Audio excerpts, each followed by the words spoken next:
আমি সবসময় আপনাদেরকে ঠিক যেটা দেখাই আপনারা সেটাই দেখতে পারেন।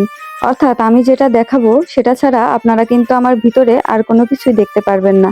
তা আমি চারিদিকে মানুষের এত সমস্যা শুনি, এত অসুস্থতা, এত বিপদ-আপদ, মানুষের এত দুঃখ কষ্ট শুনতে, শুনতে এখন এতটা খারাপ লাগে যে নিজের দুঃখ কষ্ট বা নিজের খারাপ থাকাগুলো আর আপনাদের সাথে শেয়ার করা হয়ে ওঠে না। তা আমারও কিন্তু অসুস্থতা আসে বা আমারও শরীর খারাপ হয়, মন খারাপ হয় বা বিপদ-আপদ আসে। কিন্তু আমি খুব কমই আপনাদের মাঝে শেয়ার করি। বেশ কিছুদিন ধরে আমি আপনাদের অনেক মেসেজ বা কোনো কিছু সেভাবে দেখতে পারছি না। কারণ শরীরটা একটু খারাপ। অর্থাৎ খুব মাথা ঘুরে প্লাস বমি, বমি পাই, চোখের পাওয়ারটাও চেঞ্জ হয়েছে। তো আমার মাইগ্রেনের সমস্যা আছে। আমি বুঝতে পারছিলাম যে মাইগ্রেনের কোনো একটা প্রবলেম হচ্ছে। তো তারপরে আমি চোখের ডাক্তার দেখাই, চোখের পাওয়ারও চেঞ্জ করা হয়। তারপরে চশমাও পরিবর্তন করি, অর্থাৎ গ্লাসটা পরিবর্তন করি, ফ্রেমটা একই থাকে। এর মাঝে আবার আমার ফ্রেন্ড আসে বাসায়। এছাড়া আরো আত্মীয়স্বজন মোটামুটি আসে। সবার সাথে ভালো সময় কাটাচ্ছিলাম। কিন্তু ওই অসুস্থতাটা কিছুতেই পিছু ছাড়ছিল না। তারপর ঢাকা মেডিকেলে আমার একজন ফ্রেন্ড পড়ালেখা করে। তারপরে ও বলল যে এখান থেকে এসে টেস্টগুলো করিয়ে যেতে পারি।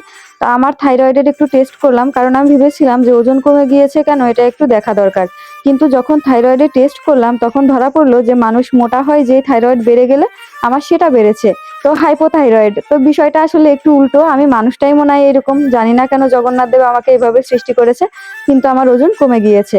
তো এরপরে ডাক্তাররা দেখেও অবাক হলো। তারপরে এখন আমার কোর্স চলছে। ৬ সপ্তাহের মেডিসিন দিয়েছে।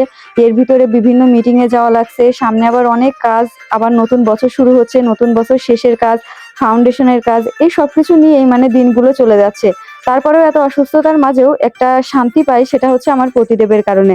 কারণ এই মানুষটার কারণে আমার সকল দুঃখ, কষ্ট বা খারাপ থাকা সবকিছু সে খুব সহজেই আমাকে ভালো থাকতে সাহায্য করে। এই কারণে সবকিছুর ভিতরেও আমি হাসি মুখে থাকি, আপনাদের সাথে ভিডিও করি বা ভালো আছি এটা দেখাই। কিন্তু বাস্তবিক পক্ষে দেখা যায় যে আমার জীবনে অনেক দুঃখ কষ্ট আসছে বা আমিও অনেক সমস্যার ভিতর দিয়ে যাচ্ছি। কিন্তু সেটা কখনোই আপনাদের সাথে বলি না।